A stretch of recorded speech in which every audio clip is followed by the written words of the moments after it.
اعوذ باللہ من الشیطان الرجیم بسم اللہ الرحمن الرحیم والطور وکتاب مسطور۔ قسم ہے طور کی اور کتاب کی جو لکھی ہوئی۔ سورہ طور کا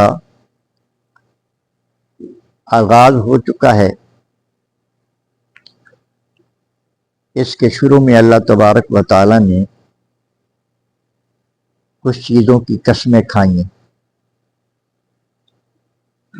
اور پہلے نمبر پہ طور کی قسم کھائی۔ طور اس پہاڑ کو کہا جاتا ہے جو سرسبز ہو۔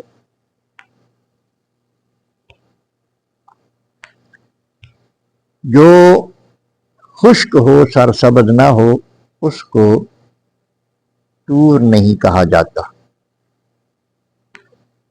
یہ سریانی زبان کا لفظ ہے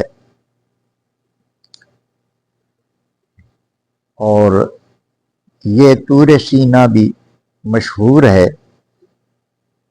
یہ وہ پہاڑ ہے جس پر اللہ تبارک و تعالی نے حضرت موسیٰ علیہ السلام کو بلایا تھا۔ پہلے 30 دن پھر 40 دن ان کو وہاں ٹھہر کر یکسوئی کے ساتھ عبادت کرنے کا حکم دیا۔ پھر اس کے بعد اللہ تبارک و تعالی نے ان کو یہ امر فرمایا کہ فرعون کے پاس جاؤ اور اس کو تبلیغ کرو۔ یہ وہ جگہ ہے۔ وَكِتَابٍ مَسْطُورٍ، اور اس کتاب کی قسم جو لکھی ہوئی ہے۔ یہ سطر کا لفظ اسی سے نکلا ہے کہ مستور، جو لکھی ہوئی۔ پرانے زمانے میں لکھائی کے لیے کاغذ نہیں ہوتا تھا۔ زیادہ تر جو اعلیٰ قسم کی تحریریں ہوتی تھیں ان کے لیے چمڑے سے لکھنے کا انتظام کیا جاتا تھا۔ چمڑے کو ایک خاص قسم کی رگڑائی کر کے اور کو بالکل ملائم اور پتلا بنا کے اس پر تحریریں لکھی جاتی تھی۔ شاہی تحریریں بھی اس پر، اور خطوط وغیرہ، اور جو مسودات بڑے ضروری ہوتے وہ اس پر لکھے جاتے تھے۔ اللہ اکبر۔ فی رق منشور،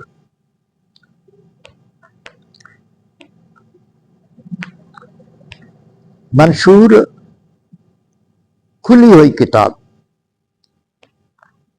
اور رق کا معنی یہ میں عرض کر دیا میں نے کہ وہ چمڑا جو جس کو صاف کر کے اس پر تحریر ہوتی تھی، اور منشور جو ہے وہ کھلی ہوئی کتاب، یعنی بالکل واضح، جس کا جی چاہے اس کتاب کا مطالعہ کرے، اس کتاب کو پڑھے۔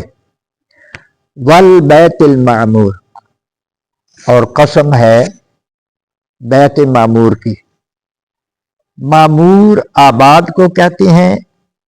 بیت المعمور کا معنی ہے، قسم ہے آباد گھر کی۔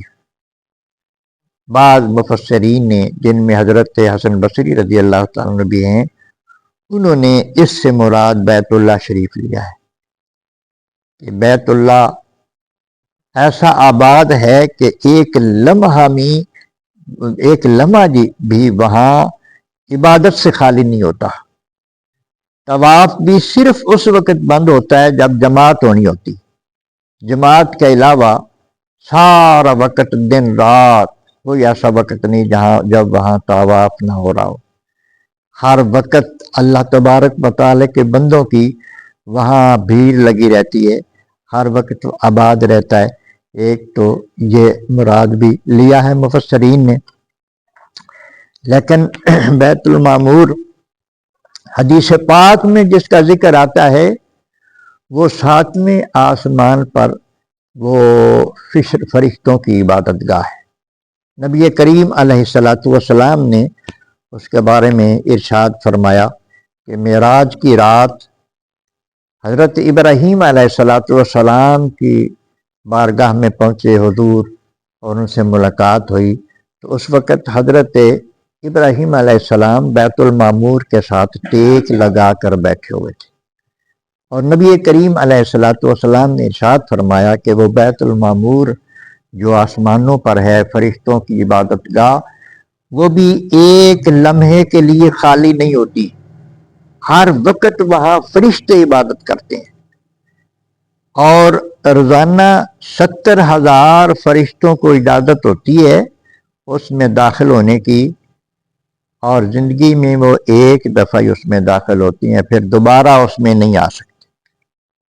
یعنی اتنی اللہ تبارک و تعالیٰ کی یہ مخلوق ہے فرشتوں کی کہ بیت المعمور میں 70,000 کی جماعت جو ایک دفعہ آتی ہے پھر پوری زندگی وہ دوبارہ نہیں آ سکتی۔ تو اسی طرح وہاں بھی عبادت کا سلسلہ کر رہا ہے۔